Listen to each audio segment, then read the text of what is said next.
Your brain is literally smaller than a caveman's, and it's not even close. Here's what nobody tells you in school. Over the last 30,000 years, The human brain has shrunk by roughly the volume of a tennis ball. that's not speculation. That's measured from actual skulls. Our ancestors, the ones we draw as grunting idiots dragging clubs, they were walking around with bigger brains than Einstein, than Newton, than you, than me. But here's what's going to really mess with you. The reason why our brains shrank?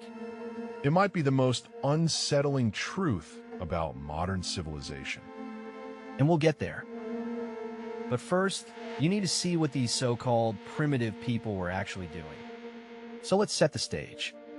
When we say first humans, we're talking about anatomically modern Homo sapiens, going back roughly 200,000 to 300,000 years.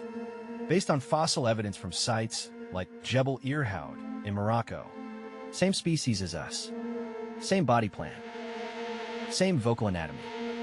If you clean one up and put them in a suit, you would not look twice on the subway. But here's where it gets interesting. These people didn't have Google. They didn't have writing. They didn't have grocery stores. Every single piece of knowledge they needed to survive. The toxicity of 300 different plants, animal migration patterns across seasons, weather prediction from cloud formations, the engineering of tools, shelters, and weapons. All of that had to live inside their heads. Their brains weren't just decoration. They were the entire operating system, the hard drive, and the cloud storage, all in one. Now, were they actually smarter? Let's look at what they pulled off. Around 100,000 years ago, humans in South Africa at a site called Blombos Cave were making compound adhesives. Not just glue, engineered glue. They combined red ochre, plant gum, animal fat, and heated it to precise temperatures. Researchers from the University of Witwatersrand tried to replicate the process. And said it required, and I'm quoting, multi-level operational thinking comparable to modern chemistry. 100,000 years ago, by 45,000 years ago, humans in what is now Germany were carving flutes out of bird bone and mammoth ivory. The Hohlfels flute, oldest known musical instrument. They had music. They had art. The cave paintings at Chauvet in France, dated to 36,000 years ago, show such sophisticated understanding of perspective, movement, and animal anatomy that when Pablo Picasso reportedly visited the Lascaux caves, he walked out and said, "We have invented nothing." And navigation? Homo sapiens crossed open ocean to reach Australia. At least 65,000 years ago, based on evidence from the Majbeeb rock shelter. Open ocean. No compass. No charts. That requires understanding of stars, currents, wind patterns, and the ability to build watercraft.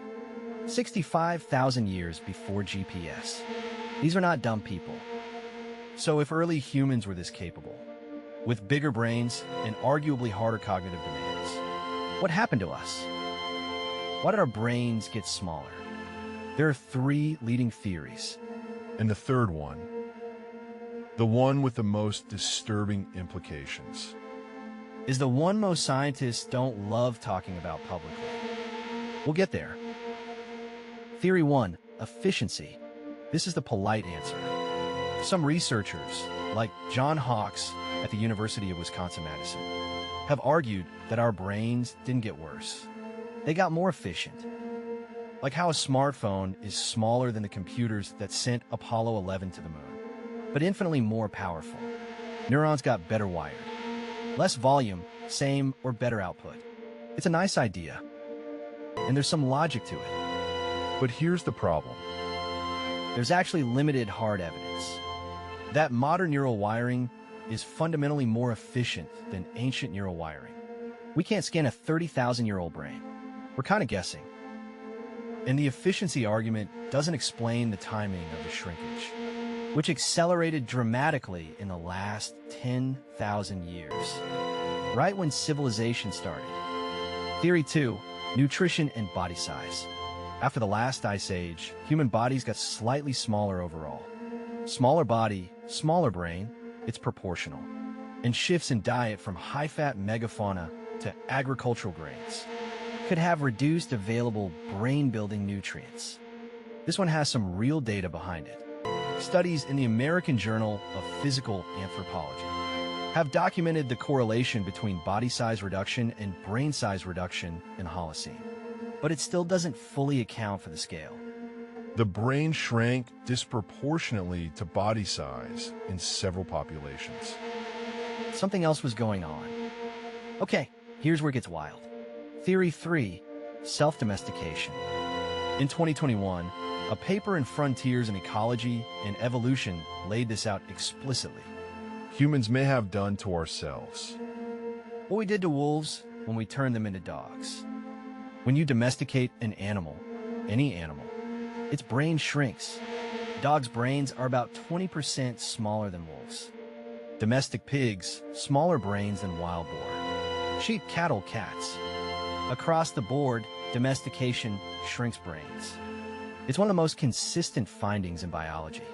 And the hypothesis is, as human societies grew, as we built rules and hierarchies and social contracts, we selected against aggression, against hyper-independence, against the kind of sharp, reactive, survive-alone intelligence that a lone hunter needed. we started selecting for compliance, cooperation, docility. We domesticated ourselves. And our brains paid the price. Now, before you spiral, let's be precise. Smart is not one thing. Could a Cro-Magnon human solve a calculus equation? No. But could you drop naked into an ice age tundra, Identify which lichens are edible. Track a wounded auroch for 6 hours by its blood trail.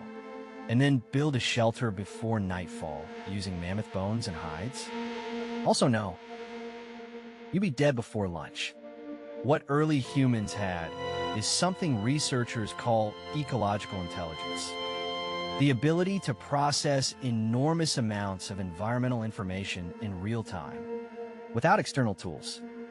A 2013 study from the University of Cambridge suggested that the cognitive demands of hunter-gatherer life may have been more complex per individual than the demands of modern specialized labor. Think about it. Today, you could be a successful adult and not know how your food is grown, how your house was built, how your water is cleaned, or how your medicine works.